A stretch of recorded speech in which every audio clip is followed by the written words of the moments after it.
Buenas noches, Ricardo Ramírez, Federico Novello. Muchas gracias por acompañarnos en esta nueva visita al tema que ha ocupado a este programa y a muchos más por horas y días, prácticamente desde que el señor Trump llegó a la presidencia de su país. Estamos a la espera de la ronda de negociaciones entre Canadá, Estados Unidos y México, que se llevará a cabo precisamente en nuestro país. Y yo no sé si sea muy pronto o tarde para intentar una evaluación y una construcción, diría yo, de la perspectiva de México y de su economía en el contexto que ha creado la discusión sobre el Tratado de Libre Comercio de América del Norte. Ricardo, tú pues vienes de una experiencia muy interesante como juez en la Organización Mundial de Comercio. Anteriormente prestaste servicios aquí en la Secretaría de Economía. Te tocó ver los primeros años de despliegue del tratado, pero con ese bagaje, con esa experiencia internacional en el meollo, digamos, en el cogollo de lo que alguna vez se planteó como un orden económico internacional, que está ahora pues, más que en cuestión. ¿Qué nos dirías? ¿En dónde estamos? ¿En dónde estamos? Agradeciéndote la invitación, Rolando. ¿Dónde estamos en la negociación del TLC América del Norte? Se inició ya se llevó a cabo la cuarta ronda, estamos hablando de la quinta. Hasta la cuarta ronda no había habido una señal clara de Estados Unidos. Lo que vimos en la cuarta ronda es textos en la mesa de Estados Unidos, básicamente atendiendo dos temas fundamentales que ha sido la agenda del presidente de Estados Unidos. Uno, el tema del déficit con México, y otro, el tema de, digamos, una visión de Estados Unidos de la parte de solución de controversias. ¿Dónde estamos? No está claro. Hay dos señales. Una, la negociación que en un principio se había pensado para diciembre, se movió al primer trimestre de 2018. Esa es la primera señal, lo cual quiere decir que va a haber no sé, 7, 8 reuniones más, ahí dependiendo de lo que los países acuerden, pero lo que te dice es que todavía va a haber que construir puentes entre las posiciones de las partes. Lo que hoy no sabemos, hoy ante la quinta ronda que está a la vuelta de la esquina, es si las posiciones de Estados Unidos son definitivas, si Estados Unidos lo que puso en la mesa es un tómalo o déjalo, o va a esperar a que Canadá, México reaccionen, México pongan cosas en la mesa y un poco tratar de construir un acuerdo. La gran pregunta yo creo hoy es si lo que vimos en la cuarta ronda es algo de tómalo o déjalo, y eso es lo que vamos a ver en la quinta. ¿Te refieres el tema de las controversias, el tema de las reglas de origen? Es casi una especie de política industrial no confesada, de corte, pues, digamos, agresivamente nacionalista. Y bueno, el tema es, Estados Unidos fijó la preocupación en un tema de su déficit comercial, y la manera de atenderlo es así. La pregunta es si ese déficit se atiende con esta propuesta que pone Estados Unidos de contenido nacional, o está dispuesto a otras propuestas, que yo creo que el déficit comercial no se atiende con menos comercio, sino con más comercio, ¿no? Entonces, si vamos por ahí o no. Otra importante que está en la mesa, que no sabemos si es definitiva, es la cláusula de los 5 años. Donde Estados Unidos dice, en 5 años se acaba el tratado, a menos que las partes acuerden continuar. Federico Novello, tú has sido un sistemático, riguroso, crítico del TLC como figura incluso, como paquete, por así decirlo, de políticas. Y sin embargo, pues aquí estamos. La posición de nuestro país ha sido la de que hay que continuar con el tratado. Incluso se ha dicho, hay que aguantar a estos señores con sus insolencias, porque el tratado de cualquier manera vale la pena para México. Es la conclusión a la que yo llego. Si no valiera la pena, no habría por qué preocuparnos, ¿no? ¿Cuál es Bueno, yo sigo siendo crítico en el sentido de la reforma estructural más relevante del gobierno del licenciado Salinas de Gortari, con una enorme trascendencia, el TLC pues, ha jugado un papel muy importante en la transformación de la economía mexicana, y yo veo que ahora está en un problema extraordinariamente complicado. Siguiendo el razonamiento de Ricardo, Estados Unidos no ha retirado sus propuestas. Esta cuestión valdría la pena tomarla en cuenta porque además viene la más dura para lo que ha sido la política económica. El TLC es una expresión de la política económica, no es algo que la venga a organizar. Y falta la cuestión de la homologación salarial, que para México no es cualquier cosita. Es decir, esto que llaman alegremente los representantes del gobierno mexicano ventajas competitivas, no son más que viejas ventajas comparativas donde los salarios de los trabajadores mexicanos pues, están muy, muy lejos de las de los trabajadores canadienses y estadounidenses. Entonces, aquí el problema que se plantea es que primero no han retirado esta cuestión, no han retirado ni siquiera la propuesta de la caducidad a los 5 años, que para cualquier efecto, ustedes imagínense a Jean Monnet proponiendo la Unión Europea y diciendo, oye, en 5 años lo revisamos. Sí, en 5 años nos vemos. Cuando estamos resolviendo problemas de siglos. Pero además hay una cuestión de actitud que yo creo que es excesivamente optimista.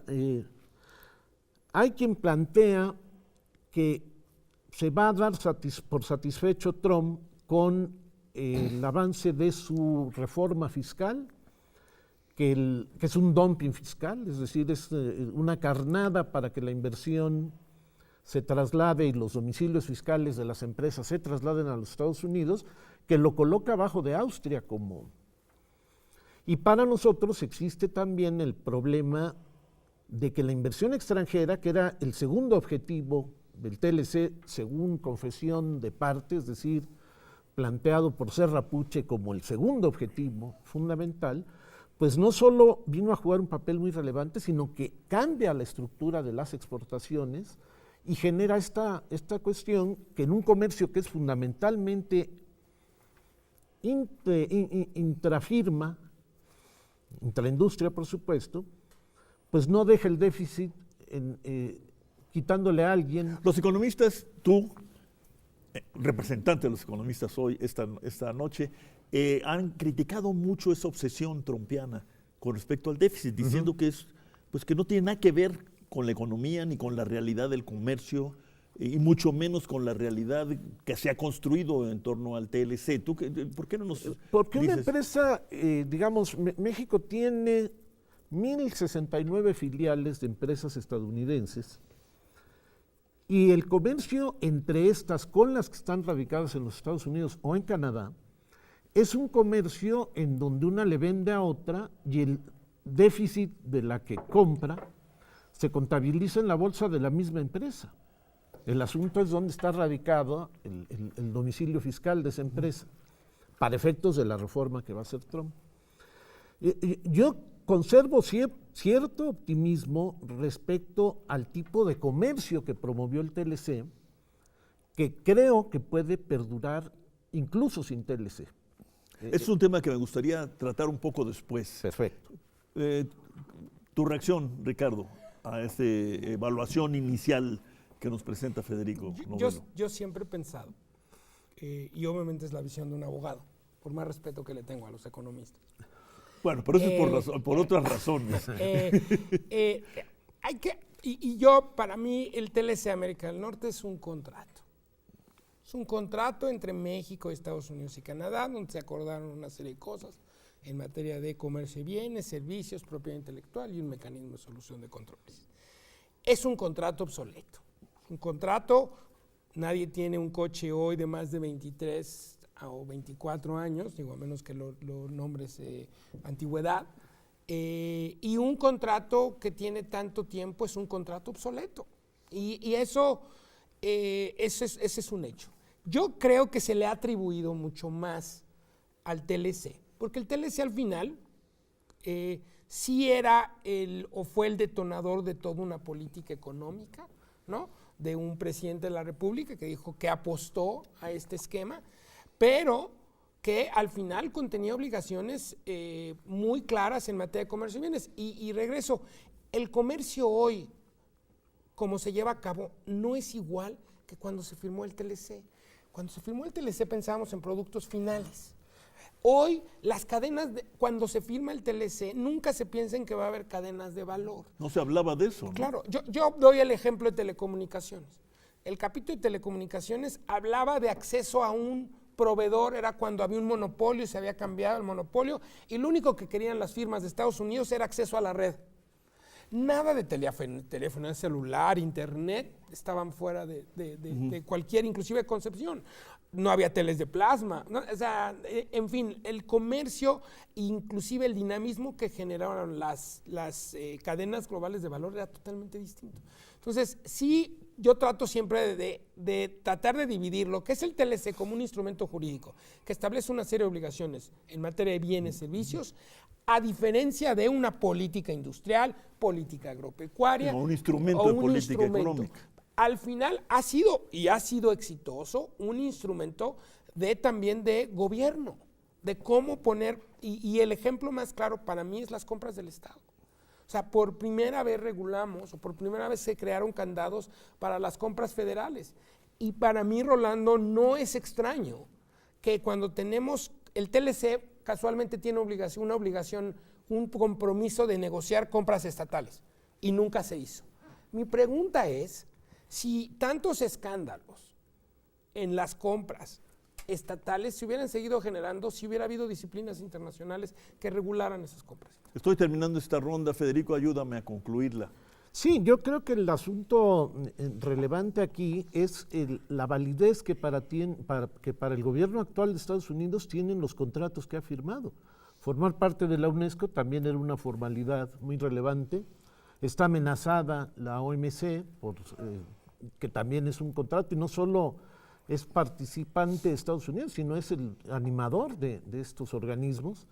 Entonces pareciera que romper con esto, y sobre todo tener una sola brújula, cómo satisfacer a los electores en lo que serían los problemas centrales, me parece a mí que es clave. Acaba de estar en Japón Trump, y el trato con Abe respecto al déficit fue: lo vamos a resolver como amigos.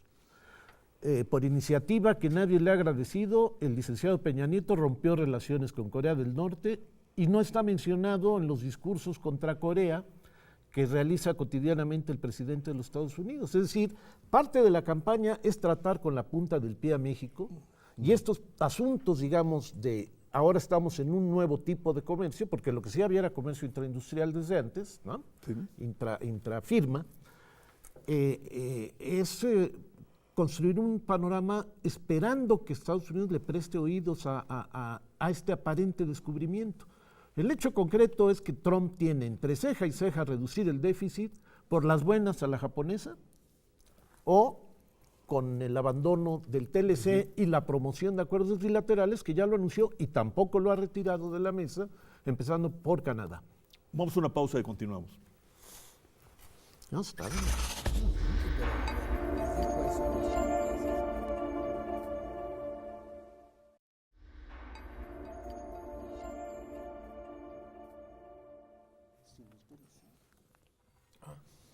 Habías dicho, Federico Novello, no en tus párrafos finales, sino antes, que ha habido una transformación estructural, en el caso particularmente de la industria vinculada al comercio dentro de la zona, digamos, dentro del TLC, el comercio trinacional, particularmente bilateral, ¿no? México, Estados Unidos, y que eso, más allá del TLC, habría que ver si se mantiene o no se mantiene. ¿Te puedes explayar en eso, por favor? Sí, bueno, en primer lugar está ese tipo de comercio que, para efectos de lo que llamaríamos la amortización, y más allá de la amortización, la vida útil de las plantas industriales, pues va a trascender el que esperemos sea un solo mandato de Trump. Es decir, hay un cálculo temporal que dice no es rentable desde ningún punto de vista trasladar planta industrial que ya está en México hacia los Estados Unidos, ni siquiera con el dumping fiscal. Ni siquiera con una política arancelaria diferente, digamos, la totalmente distinta a la del TLC. Sí, solamente podría haber una política arancelaria notablemente diferente si además del TLC Trump decide abandonar a la OMC. Y esta cuestión no está todavía clara, ¿no? Puede pasar en un fin de semana, pero todavía no se anuncia. Como dejó a la UNESCO, fue de un día para otro esta cuestión. El asunto es que también hay un comercio de los estados del norte de México con los Estados Unidos y de los estados del sur de Estados Unidos con los estados del norte de México, que es de una intensidad que se ha acrecentado con la vida del tratado y que ha creado una interdependencia muy difícil de romper con o sin tratado. Esta es la cuestión. El problema de este comercio, de esta circunstancia, es el que vuelva a Estados Unidos a políticas comerciales y sobre todo normas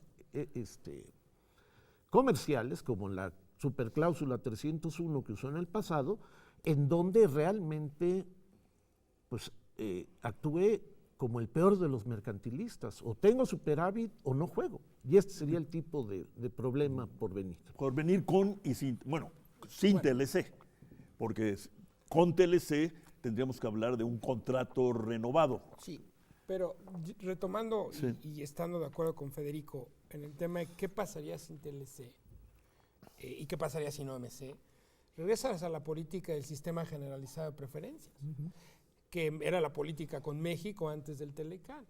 ¿Y cuál era la política del sistema generalizado de preferencias? La ley del más fuerte, donde Estados Unidos le decía a México, te doy ventajas en A, B y C, pero ¿cómo está tu política tal? ¿Cómo está tu tema fiscal? Quiero que atiendas el tema de las drogas.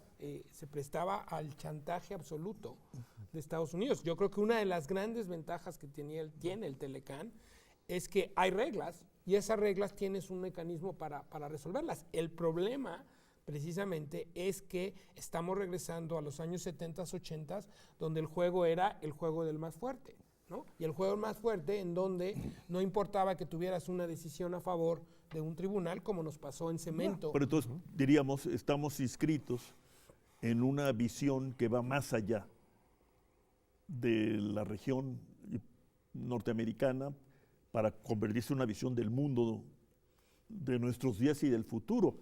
O sea, esta visión mercantilista, autoritaria, regresiva, podríamos decir incluso, pues está inscrita en una visión del estado del mundo, ¿no? Y yo diría que es una visión que no comparte la mayoría de las empresas de Estados Unidos, la mayoría de los abogados de Estados Unidos, la mayoría de los economistas en Estados Unidos. Es una visión de un grupo, ¿eh? Al final estamos, el mundo está en jaque, ¿no? Por una visión del mundo de 4, 5, 6, 10, 20 actores, y no es una visión digamos, que permea a lo largo de Estados Unidos. Bueno, yo creo que el elector promedio de Trump no va a aspirar a ningún premio Nobel de nada, es decir, ni es economista, ni es abogado, ni es intelectual, ni es universitario. Hoy leía estos reportajes del país que está haciendo en los territorios de Trump. Sí. Dice uno de ellos, pues yo sí le creo, y si él dice que no hay nada de eso del cambio climático, pues debe tener razón, no hay. Realmente, digo, expresivo, ¿no? Sí, hay un Estados Unidos, digamos, muy poco internacionalizado, que es el que lo está apoyando. Es decir, el problema para Trump, yo creo que está en clave 2020. ¿Qué va a pasar con las elecciones presidenciales de ese año? Y cómo seguir manteniendo a un electorado que quiere cobrárselas a la globalización, a la pérdida de los empleos, etcétera, a la relocalización industrial. Entonces creo que el problema es muy serio porque ya no es una lucha de ideas, es una lucha política en el terreno más bajo. El asunto es que la evidencia disponible plantea dos cuestiones. Primero, que esta hipótesis de convergencia en la que se apoyaba la idea de Barrow de si la Unión Americana tenía realmente posibilidades, los estados más atrasados de haber crecido más que los adelantados en la integración, no se ha cumplido en el caso del TLC y tampoco se ha cumplido para beneficio de Estados Unidos lo que usó mucho Bush padre, es decir, esto de la elasticidad ingreso de las importaciones. ¿Cuánto crece nuestra importación cada vez que crece un punto porcentual nuestro producto? Bueno, pues sigue creciendo 3 veces, pero no nos provee Estados Unidos. Y al final esa es la deuda del comercio, ¿no? O sea, al final sí los instrumentos propiciaron comercio, pero no atendieron desigualdad y no atendieron una cosa. Alguna vez dijo Antonio Gasol que vaya que hubo integración, pero fue regional y desintegración nacional. Dijo Bueno, Antonio, refiriéndose particularmente al tipo de estructura industrial que se configuró, ¿no? Bueno, pero yo lo vería más del ángulo que, y Krugman lo dijo en el seno del OMC hace un mes, ¿no? Por más que pensemos que Krugman tiene otra escuela, decía, bueno, al final hubo perdedores en el comercio internacional y el gran problema fue que no atendimos a esos perdedores. Pero ahí yo me pregunto, ¿qué tanto se debió a una norma arancelaria, a una norma de origen, que frente a una política industrial, a una política agrícola o a otro tipo de esquema, de estructura? Uh-huh. Ahí es la gran duda. Si fueron las normas, o sea, las normas te daban, yo siempre he pensado que le atribuimos mucho a las normas, ¿no? Más que a un tema político de visión, ¿no? No sé. Yo creo que tienes razón. El asunto es el tipo, digamos, de teología en la que funcionan estas cuestiones. Si domina el panorama una teoría económica que dice que los factores son homogéneos y sustituibles, se aplica diciendo el trabajador minero que pierde su empleo se puede poner a hacer microchips al día siguiente. Bueno, pues eso no es cierto. Pero la teoría dice que sí, y aquí estamos en una lógica de ese absurdo. Llevamos muchos años en la ortodoxia, que lo acaba de decir, por cierto, el doctor Meade, ¿no? Que todos los secretarios de Hacienda tienen en común ser ortodoxos. Sí. Bueno, es creer esas cosas. Sí. Y entonces es una creencia que no funciona en la realidad. Pero hay otra que tiene muchísimo que ver con el tema, y es el tratamiento del propio déficit.